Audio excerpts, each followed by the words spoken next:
Assalamualaikum warahmatullahi wabarakatuh dan salam sejahtera.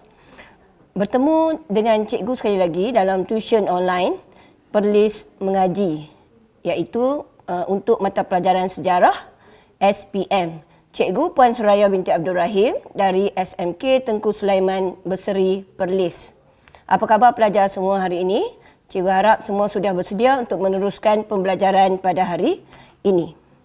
Okey, ingatkan lagi pelajar pada slot pembelajaran lepas, kita telah mempelajari mengenai Perjanjian Persekutuan Tanah Melayu 1957 yang telah ditandatangani dan negara kita telah mencapai kemerdekaan pada 31 Ogos 1957.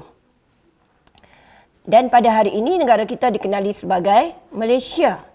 Okey, bilakah negara Malaysia kita dibentuk? Kalau kita merdeka pada 31 Ogos 1957, pada masa itu yang merdeka adalah Persekutuan Tanah Melayu, iaitu Semenanjung Tanah Melayu sahaja. Dan negara Malaysia dibentuk yang wujud pada hari ini iaitu Semenanjung Tanah Melayu, Sabah dan Sarawak, iaitu pada 16 September 1963. Jadi pada hari ini kita akan mempelajari tajuk Pengukuhan Negara dan Bangsa Malaysia, iaitu bab 6 dalam sukatan mata pelajaran sejarah tingkatan 5 SPM. Jadi apa yang cikgu akan sampaikan pada hari ini, yang pertama ialah cadangan ke arah pembentukan Malaysia, faktor-faktor pembentukan Malaysia dan juga reaksi terhadap pembentukan Malaysia. Okey, tajuk yang pertama hari ini ialah cadangan ke arah pembentukan Malaysia. Siapakah yang memberikan cadangan atau idea-idea ke arah pembentukan Malaysia? Yang pertama ialah Lord Brassey, iaitu pada tahun 1887, yang merupakan pengarah syarikat Borneo Utara. Beliau telah mencadangkan supaya British menggabungkan Sarawak dan Sabah, iaitu Borneo Utara, dengan negeri-negeri Melayu dan negeri-negeri Selat. Jadi ini cadangan Lord Brassey, gabungkan Sarawak, Sabah, negeri-negeri Melayu dan negeri-negeri Selat. Cadangan kedua adalah pada tahun 1948, iaitu cadangan oleh Sir Malcolm Macdonald, iaitu Gubernur Jeneral Asia Tenggara. Beliau telah mencadangkan Sarawak, Sabah, Singapura, Brunei dan Persekutuan Tanah Melayu digabungkan. Jadi di sini ada 5 negeri yang terlibat, Sarawak, Sabah, Singapura, Brunei dan Persekutuan Tanah Melayu. Cadangan yang seterusnya ialah pada tahun 1956 oleh Dato' Onn bin Jaafar. Yang ini sebelum kemerdekaan Persekutuan Tanah Melayu. Dan beliau telah mencadangkan Persekutuan Tanah Melayu yang merdeka dinamakan Malaysia. Pada tahun 1955, pemimpin Singapura iaitu Lim Yew Hock dan David Marshall pernah mencadangkan mengenai pembentukan Malaysia. Dan diikuti pada tahun 1959, Lee Kuan Yew iaitu Presiden Singapura telah mendesak British supaya berunding dengan Tunku Abdul Rahman untuk menggabungkan Singapura dengan Persekutuan Tanah Melayu sahaja. Ya, Singapura dengan Persekutuan Tanah Melayu sahaja. Tetapi tidak disetujui oleh Tunku Abdul Rahman kerana Tunku bimbang akan berlaku ketidakseimbangan penduduk. Dan pada 27 Mei 1961, Tunku Abdul Rahman telah menyetujui gagasan Malaysia. Dan beliau telah mencadangkan pembentukan Malaysia dalam Majlis Makan Tengah Hari Anjuran Persatuan Wartawan Luar Negeri di Hotel Adelphi, Singapura. Mengapakah Tunku Abdul Rahman bersetuju dengan pembentukan Malaysia pada masa ini? Yang pertama kerana nak menjamin kedudukan politik yang lebih kukuh dan disegani di rantau ini dan nak mewujudkan kerjasama dalam bidang ekonomi dan sosial. Jadi inilah dia cadangan-cadangan ke arah pembentukan Malaysia. Okey. Jadi untuk menguji pemahaman pelajar, okey, ini ada latihan objektif. yang berkaitan dengan idea atau cadangan pembentukan Malaysia. Soalan yang pertama ialah, ini soalan SPM ulangan 2014. Pada 27 Mei 1961, Tunku Abdul Rahman sebagai Perdana Menteri Persekutuan Tanah Melayu telah mencadangkan pembentukan Malaysia di Singapura. Mengapakah beliau bertindak demikian? 1. Memperkasa sistem beraja. 2. Memperkukuh politik negara. 3. Memantapkan kerjasama ekonomi. 4. Mengimbangi pengaruh kuasa pembesar.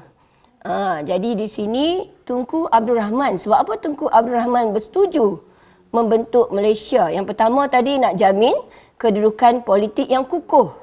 Yang kedua, kerjasama dalam bidang ekonomi dan sosial. Jadi pelajar tengok pilihan jawapan ni yang mana yang bersesuaian dengan apa yang kita pelajari sebentar tadi. Adakah memperkasa sistem beraja? Tidak tepat lah. Memperkukuh politik negara? Ya, memperkukuh politik negara. Memantapkan kerjasama ekonomi? Ya, betul. Mengimbangi pengaruh kuasa pembesar? Tidak berkaitan. Jadi jawapannya ialah 2 dan 3, iaitu C. Soalan kedua, SPM 2004. Tunku Abdul Rahman, tarikh 27 Mei 1961. Ideanya menggabungkan Tanah Melayu, Singapura, Sabah, Sarawak dan Brunei. Mengapakah tokoh di atas mengemukakan idea penggabungan tersebut? 1. Mengembangkan ekonomi.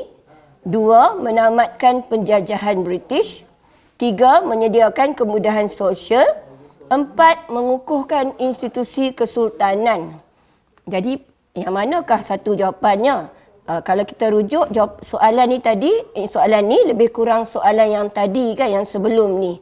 Jadi mengembangkan ekonomi, ya mestilah ekonomi. Nak menamatkan penjajahan British, jadi ia lebih kepada kemerdekaan. Adakah kerana hendak menyediakan kemudahan sosial? Tidak berkaitan. Nak kukuhkan institusi kesultanan? Tidak berkaitan. Jadi jawapannya ialah A, iaitu 1 dan 2. Okey. Kita pergi pada tajuk yang kedua cikgu pada hari ini, iaitu faktor pembentukan Malaysia. Mengapakah Malaysia hendak dibentuk? Apakah sebab-sebabnya Malaysia dibentuk? Yang pertama ialah faktor politik. Faktor politik kita boleh bahagikan kepada keselamatan, kemerdekaan dan dekolonisasi. Faktor ekonomi kita boleh bahagikan kepada kerjasama ekonomi, dan faktor sosial kita boleh bahagikan kepada kependudukan. Jadi inilah dia faktor pembentukan Malaysia: politik, ekonomi dan sosial. Okey, faktor politik iaitu faktor keselamatan. Mengapakah Malaysia hendak dibentuk? Lee Kuan Yew, iaitu Presiden Singapura, berminat bergabung dengan Malaysia kerana di Singapura pada masa tersebut berlaku perkembangan pengaruh parti politik iaitu Barisan Sosialis. Barisan Sosialis telah memenangi pilihan raya yang diadakan di Singapura iaitu pilihan raya Hong Lim pada April 1961. Dan kemenangan Barisan Sosialis ni membimbangkan Lee Kuan Yew kerana ini akan melemahkan Parti Tindakan Rakyat pimpinan Lee Kuan Yew. Parti Tindakan Rakyat juga dikenali sebagai PETIR, singkatannya PETIR, ataupun dalam bahasa Inggeris People's Action Party, PAP. Ini adalah parti pimpinan Lee Kuan Yew.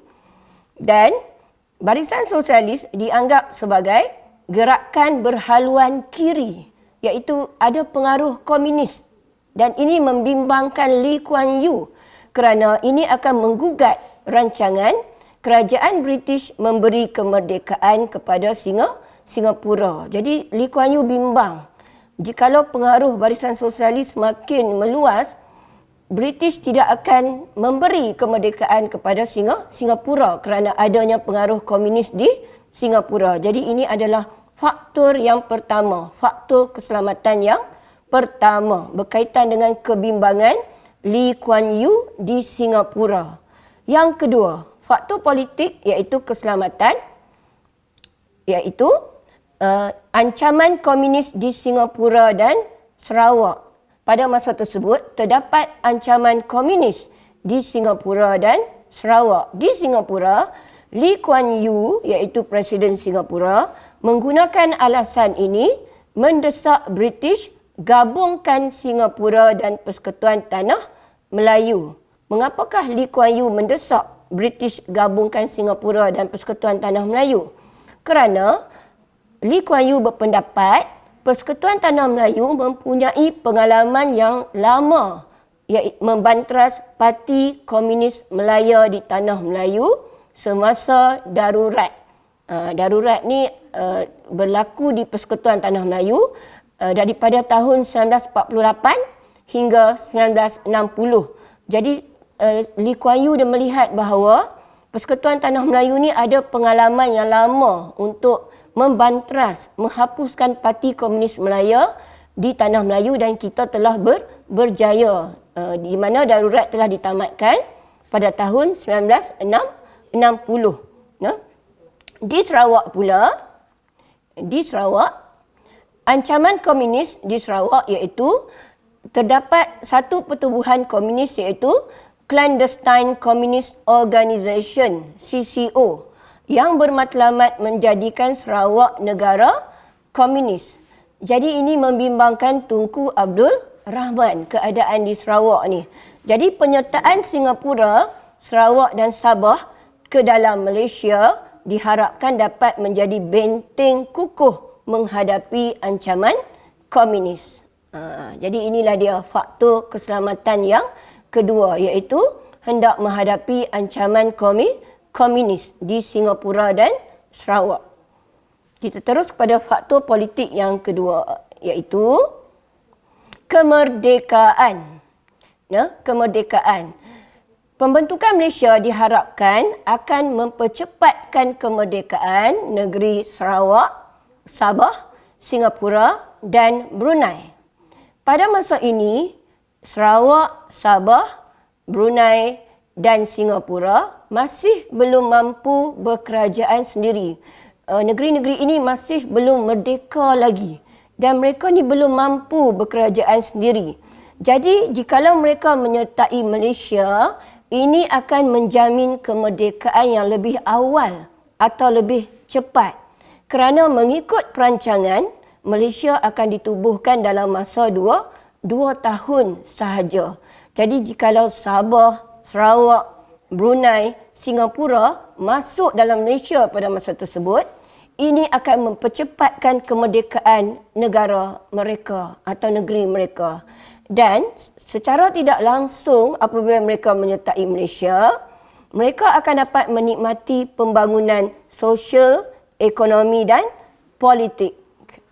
Jadi inilah dia faktor politik iaitu kemerdekaan. Hendak mempercepatkan kemerdekaan Sabah, Sarawak, Singapura dan Brunei. Faktor yang seterusnya ialah dekolonisasi. Faktor politik yang seterusnya ialah dekolonisasi. Sebelum ni cikgu pernah terangkan dah. Apa maksud dekolonisasi? Dekolonisasi dia berlawanan dengan kolonisasi. Kolonisasi ialah penjajahan. Dekolonisasi ialah proses membebaskan negara-negara tanah jajahan. Jadi British mengharapkan penubuhan Malaysia ni ialah proses dekolonisasi terhadap negeri-negeri kecil yang belum membangun, termasuklah negara kita pada masa tersebut. Dan juga negeri Sabah, Sarawak, Brunei. Pada masa ini, hampir kesemua negara di Asia Tenggara telah berjaya mendapatkan kemerdekaan. Dan dalam Perhimpunan Agung PBB atau Pertubuhan Bangsa-Bangsa Bersatu tahun 1960, telah timbul isu agar tanah jajahan dimerdekakan. Jadi British mengharapkan dengan penubuhan Malaysia akan memberikan kestabilan politik kepada rantau Asia Tenggara. Dan yang kedua, menghalang penyebaran pengaruh komunis di Singapura dan wilayah Borneo, serta memastikan kepentingan British terus terkawal, terutamanya pangkalannya di Singapura. Jadi British mengharapkan pembentukan Malaysia ni politik akan menjadi stabil di Asia Tenggara, dan di samping nak menghalang penyebaran pengaruh komunis dan memastikan kepentingan mereka terus terkawal, sebab British ada banyak kepentingan di Asia Tenggara pada masa tersebut. Jadi dia mesti memastikan bahawa rantau Asia Tenggara ni aman, damai, supaya segala kepentingan mereka dari segi ekonomi, politik terjamin. Jadi ini adalah faktor dekolonisasi. Mengapakah Malaysia hendak dibentuk? Okey, faktor yang seterusnya ialah faktor ekonomi, iaitu kerjasama ekonomi. Penubuhan Malaysia akan mewujudkan satu pasaran yang lebih luas. Pelajar bayangkan apabila tanah Melayu digabungkan dengan Sabah, Sarawak, Singapura, Brunei, akan wujud pasaran yang lebih luas, iaitu jumlah penduduk akan bertambah bagi sebuah negara. Jadi ini akan menjamin pasaran yang lebih luas, kuasa membeli lebih banyak di negara ini.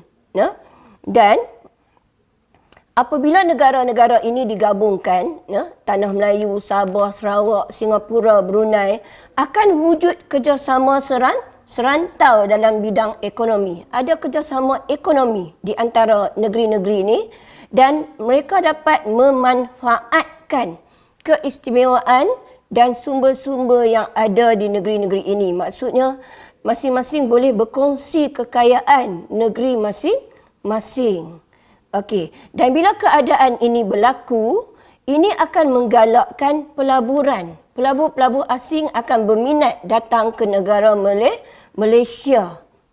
Dan juga akan berlaku perkembangan industri pertanian, kerana bila penduduk bertambah, jadi industri pertanian pun akan berkembang, kerana penduduk yang bertambah memerlukan bekalan makanan yang lebih banyak lagi. Jadi berlakulah perkembangan industri pertanian. Okey, contohnya kekayaan negeri masing-masing ni, Tanah Melayu kaya dengan getah dan biji timah. Sarawak dan Sabah kaya dengan kayu balak, manakala Brunei kaya dengan sumber minyak. Jadi akan berlakulah kerjasama ekonomi apabila negeri-negeri ini berjaya disatukan. Okey, faktor yang seterusnya ialah faktor sosial atau kependudukan.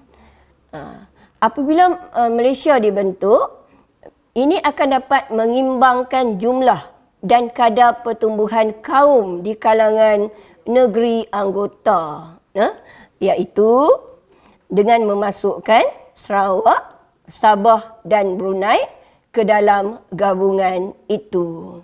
Okey, itulah dia faktor-faktor pembentukan Malaysia.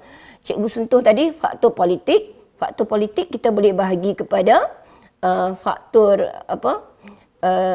keselamatan dan kemerdekaan.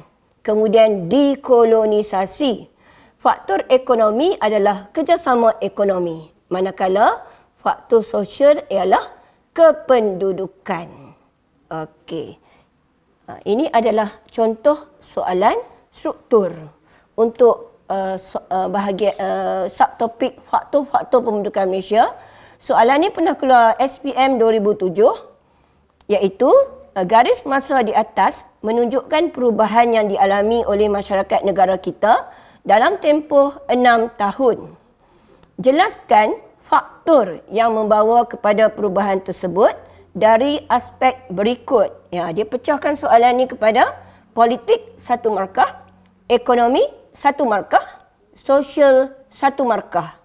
Jadi bagaimana pelajar hendak menjawab soalan ini? Okey, ini contoh jawapan. Jadi pelajar mesti kuasailah faktor politik, faktor ekonomi, faktor sosial. Tapi setiap pecahan dia nak 1 markah sahaja. Dan seperti sebelum ni, cikgu pernah cadangkan kepada pelajar supaya kalau 1 markah, bagilah lebih daripada kehendak markah. Dan kalau soalan jenis ni, pelajar boleh gunakan ayat yang lengkap untuk menjawab, iaitu, ini contoh jawapannya, faktor politik ialah faktor keselamatan. Yang right tu tandanya dapat 1 markah, iaitu menghindari ancaman komunis di Singapura dan Sarawak, 1 markah lagi, serta faktor mempercepatkan kemerdekaan Sarawak, Sabah dan Singapura. Jadi pelajar ni dapat untuk bahagian ni 1 markah maksima lah, walaupun dia bagi 3. Faktor ekonomi. Faktor ekonomi ialah penubuhan Malaysia akan mewujudkan satu pasaran yang lebih luas dan akan menggalakkan pelaburan serta perkembangan industri pertanian. Jadi 1 markah lagi untuk pelajar ni. Pelajar bagi 3. Dan sosial. Faktor sosial ialah mengimbangkan jumlah dan kadar pertumbuhan kaum di kalangan negeri anggota, iaitu memasukkan Sarawak, Sabah dan Brunei ke dalam gabungan ini. Jadi pelajar ni dapat lagi 2 lagi. Jadi 1 markah untuk dia. Jadi calon ni dapat markah maksima 3 markah lah keseluruhan. Jadi ini contoh soalan untuk soalan bahagian faktor pembentukan Malaysia, soalan struktur. Okey, cikgu harap pelajar dapat fahamlah macam mana membiasakan diri untuk menjawab soalan struktur. Okey. Terus pada tajuk yang ketiga hari ini, iaitu reaksi. Reaksi terhadap pembentukan Malaysia. Reaksi kita boleh bahagi kepada 2. Reaksi ni maksudnya tindak balas. Apa tindak balas terhadap cadangan terhadap pembentukan Malaysia ni? Reaksi kita bahagi 2, iaitu reaksi dalam negeri, satu lagi reaksi luar negara. Reaksi dalam negeri maksudnya reaksi negeri-negeri yang terlibat dalam pembentukan Malaysia tu, iaitu reaksi daripada Tanah Melayu, reaksi daripada Singapura, Sabah, Sarawak dan Brunei, iaitu reaksi daripada negeri-negeri yang terlibat dalam pembentukan Malaysia. Okey, kita tengok reaksi Persekutuan Tanah Melayu.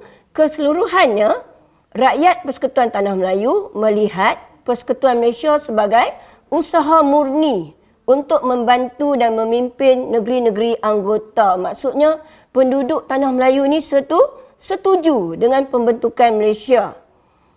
Kerana Persekutuan Tanah Melayu ni sebagai negara yang telah merdeka mempunyai pengalaman dan menjadi aset yang boleh digunakan untuk memajukan Malaysia yang akan ditubuhkan. Kebanyakan parti politik di Persekutuan Tanah Melayu pada masa tersebut menyokong, tetapi berbeza pendapat cara pelaksanaannya. Contohnya, Parti PAS pada masa tersebut meminta cadangan pembentukan Malaysia itu dirundingkan dahulu dengan penduduk Persekutuan Tanah Melayu. UMNO pada masa itu inginkan penggabungan dengan Sarawak, Sabah dan Brunei dan tanpa Singapura. UMNO tidak mahu Singapura. Barisan Sosialis meminta dirundingkan dahulu cadangan pembentukan Malaysia dengan Persekutuan Tanah Melayu. Okey. Reaksi di Singapura. Reaksi di Singapura dia mengikut parti politik PAP ataupun People's Action Party. Pimpinan Lee Kuan Yew menyokong usaha pembentukan Malaysia kerana Lee Kuan Yew bimbang dengan pengaruh parti berhaluan kiri dan beliau ingin mempertahankan kedudukannya.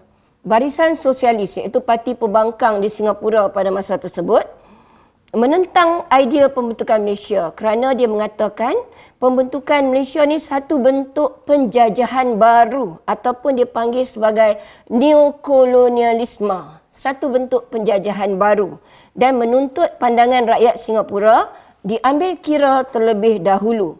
Parti Buruh dan Parti Rakyat Bersatu menggesa kerajaan Singapura mendapatkan pandangan rakyat. Akhirnya di Singapura diadakan satu referendum. Referendum ni maksudnya pungutan suara berhubung dengan persoalan kemasukan Singapura ke Malaysia. Dan pengundi Singapura akhirnya telah memilih untuk memasuki Malaysia. Okey. Reaksi di Sarawak pula, di Sarawak sebelum pembentukan Malaysia sebenarnya sudah ada parti politik. Ada 2 buah parti politik yang sudah wujud, iaitu Parti Bersatu Rakyat Sarawak atau SUP. Pimpinan Ong Ki Hui. Majoriti ahlinya ialah orang Cina dan sebilangan kecil orang Melayu. Parti SUP ni hingga ke akhir menentang kemasukan Sarawak ke dalam Malaysia. Kemudian Parti Negara Sarawak atau PANAS, pimpinan Datuk Bandar Abang Haji Mustapa, ahlinya majoriti orang Melayu, iaitu parti pertama di Borneo yang menyokong penubuhan Malaysia. Diikuti oleh Parti Kebangsaan Sarawak atau SNAP, pimpinan Stephen Kalung Ningkan. Kebanyakan ahlinya ialah orang Iban. Ini adalah parti politik yang muncul selepas cadangan pembentukan Malaysia, iaitu munculnya parti-parti politik ni adalah respon terhadap pembentukan Malaysia. Di antaranya ialah Berjasa atau Barisan Rakyat Jati Sarawak, pimpinan Abdul Rahman Yaakob, Parti Berbilang Kaum, Melayu, Melanau, Iban, Bidayuh, majoritinya Melayu dan Melanau. Kemudian Parti Pesaka Anak Sarawak atau Pesaka, pimpinan Temenggung Jugah, kebanyakan ahlinya adalah orang Cina, dan Sarawak Chinese Association SCA, kebanyakan ahlinya adalah orang Cina. Kesemua parti politik ni kecuali SUP telah bergabung membentuk Parti Perikatan Sarawak dan mereka telah menyokong Sarawak menyertai Malaysia. Okey. Kemudian di Sabah. Di Sabah telah muncul parti-parti politik, kesan daripada cadangan pembentukan Malaysia ni, muncul parti-parti politik yang memberi respon terhadap pembentukan Malaysia. Di antaranya adalah UNCO ataupun Pertubuhan Kebangsaan Kadazan Bersatu, United National Kadazan Organisation, Donald Stephen, mewakili kaum Kadazan. Datuk Mustapa Datuk Harun, iaitu USNO, Pertubuhan Kebangsaan Sabah Bersatu, United Sabah National Organisation, mewakili orang Islam di Sabah. Manakala Parti Pasuk Momugun, pimpinan GS Sundang, iaitu Parti Kaum Dusun atau Kadazan. Kemudian Parti Bersatu yang disokong oleh orang Cina, pimpinan Hu Siak Chiu. Parti Demokratik yang disokong juga oleh orang Cina, Peter Chin.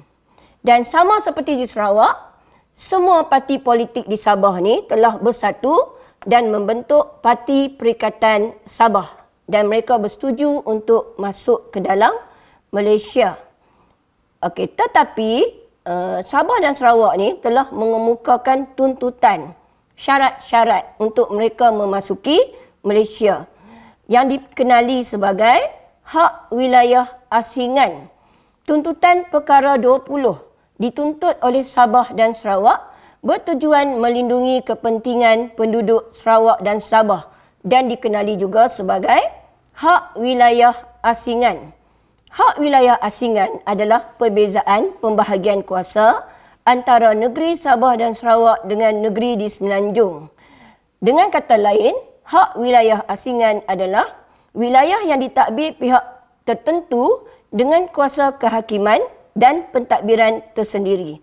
Antara perkara penting yang disentuh dalam hak wilayah asingan adalah hak sebagai ketua negeri, hak dalam pelajaran, kedudukan istimewa penduduk asal negeri dan hal ehwal imigresen, agama Islam, kerakyatan, bahasa kebangsaan dan peruntukan kewangan. Jadi Sabah dan Sarawak ni dia berbeza dengan negeri-negeri lain di Semenanjung Tanah Melayu lah. Sebab dia ada hak wilayah asingan, iaitu hak dia sendiri untuk menentukan beberapa perkara di negeri dia. Sampai hingga kini lah. Sehingga kini hak wilayah asingan masih diguna pakai sehingga hari ini. Okey, ini adalah reaksi parti politik di Sarawak dan Sabah terhadap pembentukan Malaysia. Sebenarnya sebelum mereka bersetuju memasuki Malaysia, terdapat pelbagai isu lah yang dibangkitkan sebelum memasuki Malaysia. Antaranya ialah Sub Bimbang, Sarawak dan Sabah akan dikuasai oleh Persekutuan Tanah Melayu. Pesaka Snap dan Ungku, orang bukan Melayu dan kaum peribumi bimbang mereka akan hilang identiti dan dikuasai oleh orang Melayu. Semua parti politik di Sarawak dan Sabah kecuali Berjasa inginkan kemerdekaan terlebih dahulu. Pesaka Snap Ungku bimbang sumber ekonomi Sabah dan Sarawak akan dikuasai oleh Kerajaan Persekutuan Tanah Melayu. Dan Panas Berjasa dan USNO membangkitkan isu kemajuan ekonomi dan sosial. Okey, dan menjelang akhir tahun 1961, ramai pemimpin dan rakyat Sabah dan Sarawak mula menyokong pembentukan Malaysia kerana yang pertama, usaha kerajaan British dan Persekutuan Tanah Melayu menjelaskan gagasan Malaysia dengan mempertimbangkan pandangan penduduk Sarawak dan Sabah.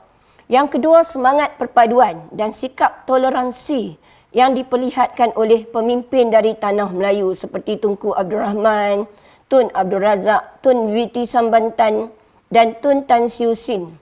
Dan yang ketiga, kerjasama daripada pemimpin Sabah dan Sarawak sendiri.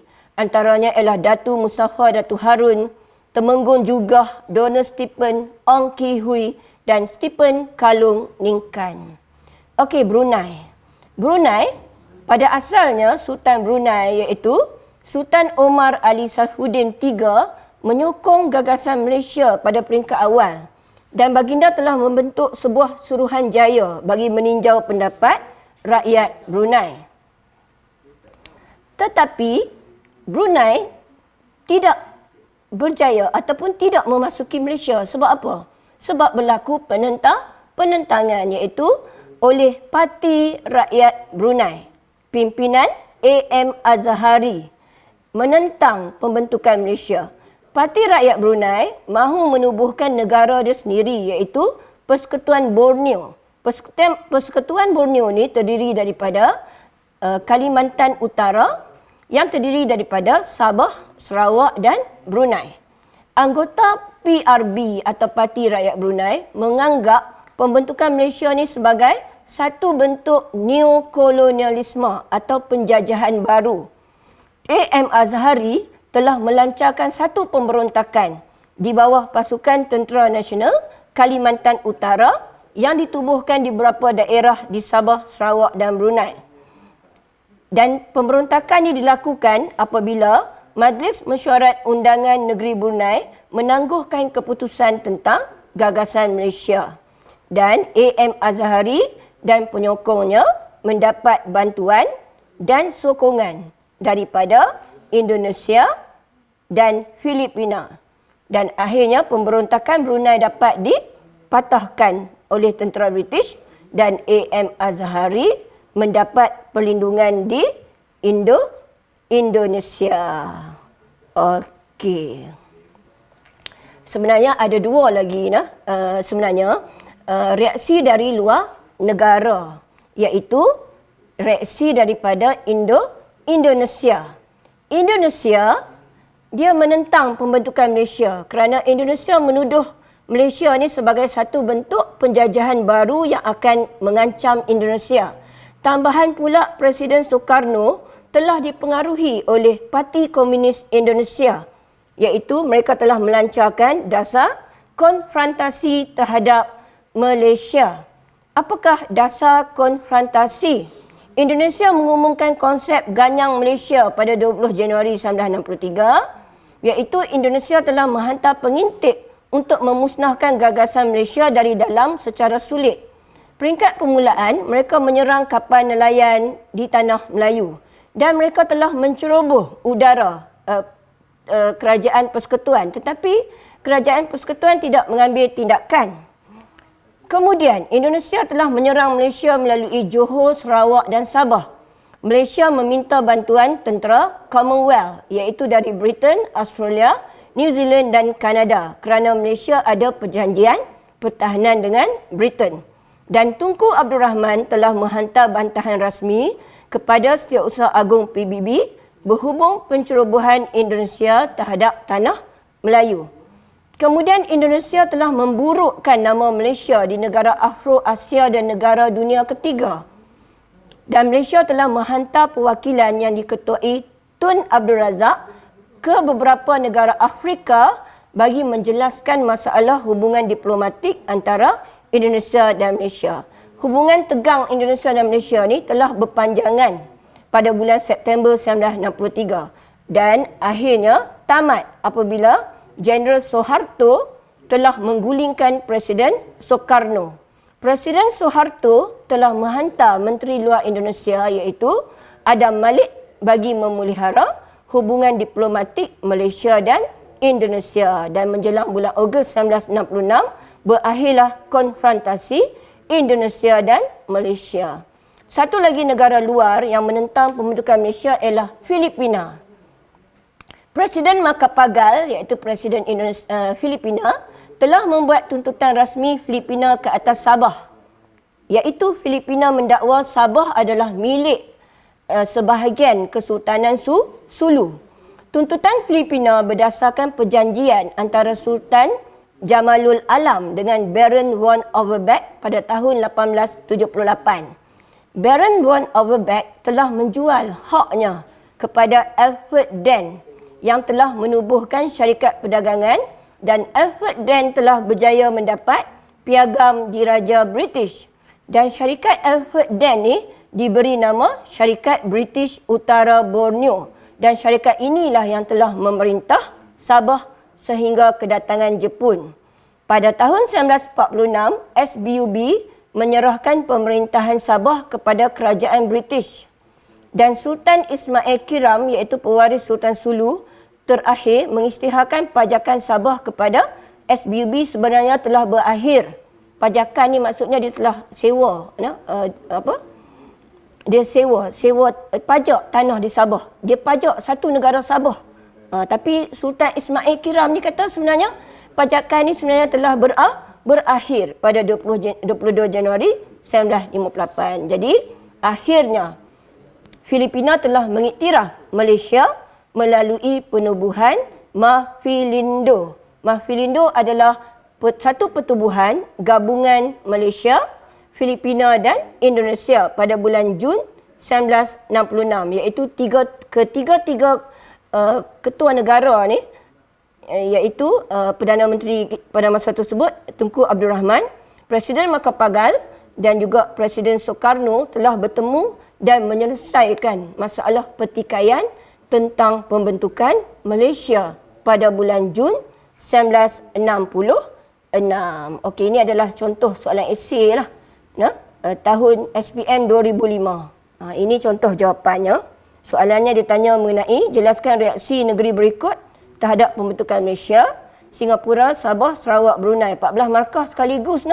Jadi pelajar kena bijak lah. Satu negeri tu kena bagi, satu negara tu bagi 14 bagi 4. Jadi lebih kurang 4 jawab markah untuk satu negeri. Okey, ini contoh jawapan lah. Reaksi. Okey, reaksi di negeri Singapura ialah Lee Kuan Yew dan partinya PAP menyokong. Okey, ini contoh. Calon ni boleh bagi jawapan lebih daripada kehendak markah. Ini jawapan, contoh jawapan untuk soalan yang kedua tadi. Okey. Tolong jawab dalam ayat yang lengkap untuk setiap bahagian ni. 1 Roman, 2 Roman, mesti jawapan ayat yang lengkap lah. Ini contoh jawapan untuk soalan yang ketiga tadi, reaksi di Sarawak. Okey. Dan ini jawapan untuk reaksi di Brunei. Okey. Kalau boleh buat perenggan. Ini soalan seterusnya, jelaskan reaksi Indonesia terhadap pembentukan Malaysia, 4 markah. Ini contoh jawapan. Okey, dibuat dalam bentuk perenggan dan menggunakan ayat yang lengkap, gunakan penanda wacana. Okey, 4 markah, lebih daripada 4 markah calon ni bagi. Dan soalan C adalah soalan kebat. Penentangan terhadap pembentukan Malaysia adalah tidak wajar, berikan hujah anda. Penentangan terhadap pembentukan Malaysia tidak wajar kerana ini akan melambatkan proses kemerdekaan negeri yang terlibat seperti Sabah dan Sarawak, serta menyebabkan ketidakstabilan politik di Asia Tenggara. Seterusnya, penentangan tersebut tidak wajar kerana tentangan ini akan menyebabkan berlaku pengukuhan kuasa pengaruh komunis di Asia Tenggara dan mewujudkan keadaan yang tidak aman di Asia Tenggara. Di samping itu, penentangan akan tidak memberi peluang kepada negeri tersebut berkongsi kekayaan sumber masing-masing dan pasaran mereka tidak menjadi lebih luas. Ini jawapan yang calon ambil daripada buku teks. Tapi calon boleh bagi juga pendapat sendiri. Contohnya di sini, akhirnya penentangan tersebut mungkin menyebabkan berlakunya pergeseran antara negeri-negeri yang terlibat dan menyebabkan krisis politik di Asia Tenggara akan berlaku. Jadi calon ni dapat bagi 8 markah tepat untuk kebat. Okey. Cikgu rasa sekian sahaja slot pengajaran cikgu untuk hari ini. Cikgu ucapkan selamat belajar. Stay at home.